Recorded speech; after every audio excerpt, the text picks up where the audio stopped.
Assalamualaikum warahmatullahi wabarakatuh. Perkenalkan, nama saya Rizky Aprianto dengan NIM 24110010, program studi akuntansi dari Universitas Pertiwi Bekasi.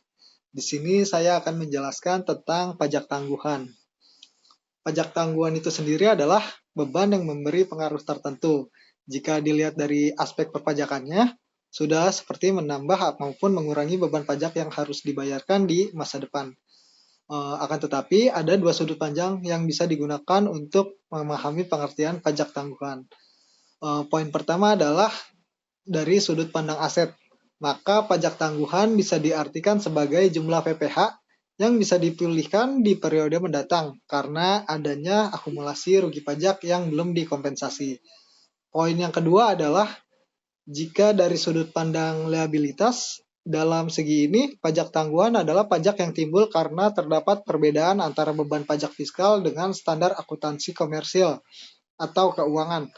Adapun perbedaan saat pengakuan tersebut mengakibatkan beban yang berbeda, namun secara keseluruhan, jumlah totalnya yang diakui secara peraturan fiskal dan komersil akan nampak sama. Selanjutnya, di perlakuan pajak tangguhan berdasarkan PSAK nomor 46. Untuk pajak tangguhan yang ditunda diatur dalam Pernyataan Standar Akuntansi Keuangan nomor 46 tentang penghasilan yang resmi dikeluarkan oleh Ikatan Akuntansi Indonesia. Pajak tangguhan yang terdiri dari 4 bagian yaitu pengakuan, pengukuran, penyajian, dan pengungkapan. Pengakuan tersebut dalam kewajiban perpajakan yang ditunda dalam laporan keuangan. Artinya, perusahaan akan menyusun laporan keuangan yang dapat mengakui nilai tercatat pada aktiva atau akan melunasi nilai tercatat pada kewajiban. Perbedaan temporer yang dapat menambah jumlah pajak di masa depan akan diakui sebagai kewajiban.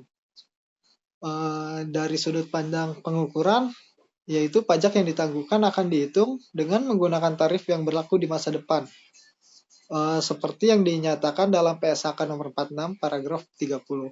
Pengukuran atas kewajiban dan aset pajak yang ditunda harus diukur dengan menggunakan tarif pajak yang akan ditetapkan pada periode di mana aset direalisasi atau kewajiban dilunasi, yaitu dengan tarif pajak secara substantif berlaku pada tanggal neraca. Secara teknis, pengakuan kewajiban dan aktiva pajak yang ditunda ini dilakukan terhadap rugi fiskal yang masih dapat dikompensasikan.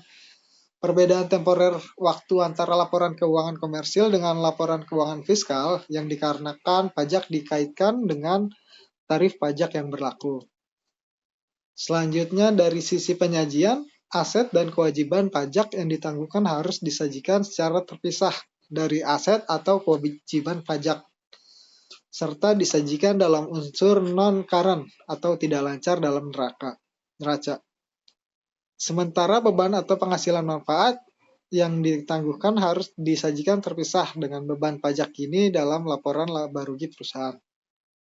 Selanjutnya, poin pengungkapan pajak yang ditangguhkan diatur dalam PSAK nomor 46, paragraf 56 sampai dengan paragraf 63. Pada paragraf 56, dijelaskan beberapa hal yang berhubungan dengan pajak yang ditangguhkan dan harus diungkapkan dalam catatan atas laporan keuangan. Yaitu poin pertamanya adalah jumlah pajak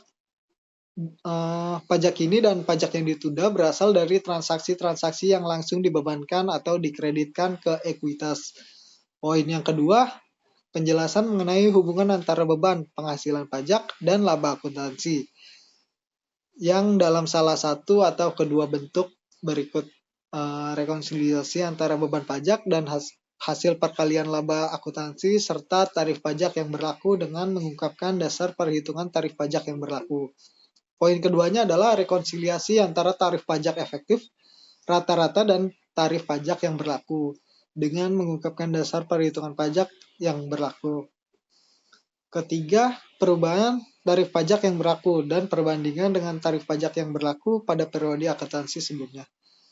Poin yang keempat adalah jumlah dan batas waktu penggunaan perbedaan temporer yang dilakukan dan sisa laba rugi yang dapat dikompensasikan ke tahun berikut dan diakui sebagai aset pajak yang ditangguhkan dalam neraca. Selanjutnya pajak tanggungan itu ada dua jenis. Yang pertama aset pajak tangguhan atau different tax asset. Yang kedua adalah liabilitas pajak tangguhan, yaitu atau different tax liabilities. Different tax asset itu adalah ketika perusahaan membayar pajak menurut fiskal dibandingkan beban pajak yang diakui secara akuntansi itu lebih banyak. Contoh kasusnya adalah rugi fiskal yang dapat dikompensasikan di masa depan. Selanjutnya ada contohnya penyisihan piutang ragu-ragu yang diakui secara akuntansi, namun belum diakui secara fiskal. Kalau different tax liabilities, yaitu ketika perusahaan membayar lebih sedikit pajak secara fiskal dibandingkan beban pajak menurut laporan keuangan. Contohnya ada penyusutan aset tetap yang lebih cepat menurut fiskal dibandingkan akuntansi. Yang kedua, pendapatan yang ditangguhkan menurut akuntansi tapi sudah diakui sebagai penghasilan fiskal. Selanjutnya, adapun perbedaan antara metode akuntansi maupun fiskal. Kalau dibandingkan antara laba komersil dan laba fiskal dibagi menjadi dua. Pertama, perbedaan temporer yang menyebabkan timbulnya pajak tangguhan. Perbedaan ini terjadi karena pengakuan pendapatan dan beban pada waktu yang berbeda antara akuntansi dan pajak. Contohnya ada penyusutan aset tetap, penyisian piutang tidak tertagih, dan pendapatan diterima di muka. Selanjutnya perbedaan permanen. Itu timbul karena perbedaan ini tidak akan berbalik di masa depan. Contohnya ada biaya sumbangan atau denda dan pendapatan bunga deposito karena sudah dipotong PPh final. Selanjutnya, mengapa pajak tangguhan itu penting? Karena yang poin pertama adalah menyajikan informasi keuangan yang lebih akurat, yaitu dapat membantu investor dan manajemen memahami pajak yang sebenarnya. Kedua adalah kepatuhan terhadap PSAK atau IFRS. Perusahaan harus menyusun laporan keuangan sesuai standar akuntansi keuangan.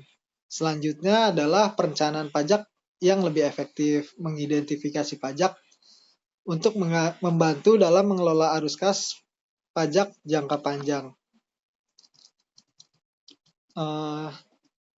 Dari penjelasan yang sudah saya jabarkan, dapat disimpulkan bahwa pajak tangguhan adalah pajak yang timbul karena adanya perbedaan waktu pengakuan antara pendapatan beban dan antara laporan komersil dan laporan fiskal. Perbedaan tersebut disebut perbedaan temporer karena akan berbalik di masa depan. Dan pajak tangguhan itu dibagi menjadi dua. Yang pertama, aset pajak tangguhan. Yang kedua, liabilities pajak tangguhan.